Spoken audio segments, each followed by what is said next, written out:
Hi guys and welcome back. So today I'm going to be showing you how to make these chocolate cherry crumble bars. Let's begin.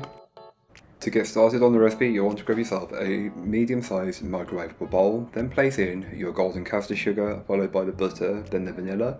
Then place this into the microwave for about 1.5 to 2 minutes or until the mixture is hot. You are looking for the butter to have melted and the vanilla to have incorporated. While it's in the microwave, you can go ahead and weigh up your dry ingredients. So into a bowl place your flour, your oats, raisin agent and cocoa powder, then just give these a brief mix just to combine them loosely like this, as we'll be mixing it again further anyway. Then once you've got the liquid mix, you can then go ahead and just whisk it until it's smooth.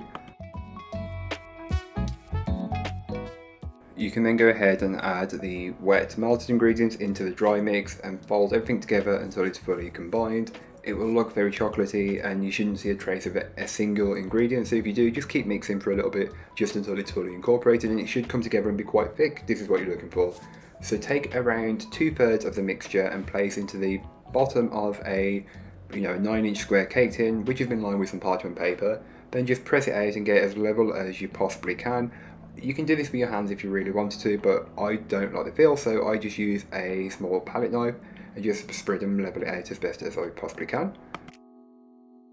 You can then go ahead and top that with some cherry jam. I'm using a homemade one, but feel free to use a store-bought one if you don't have homemade jam. And again, it's the same process, just spread and level it out as best as you possibly can. As you can see, there's some areas where there's more and there's some where there's less.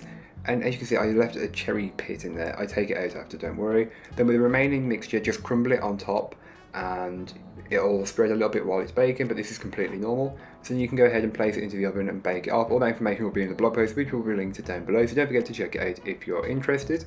The following day, once they were baked and had been chilled in the fridge, I cut them up. I cut them into 8 portions, sorry, but feel free to cut them into 9 or as many or as few as you would like.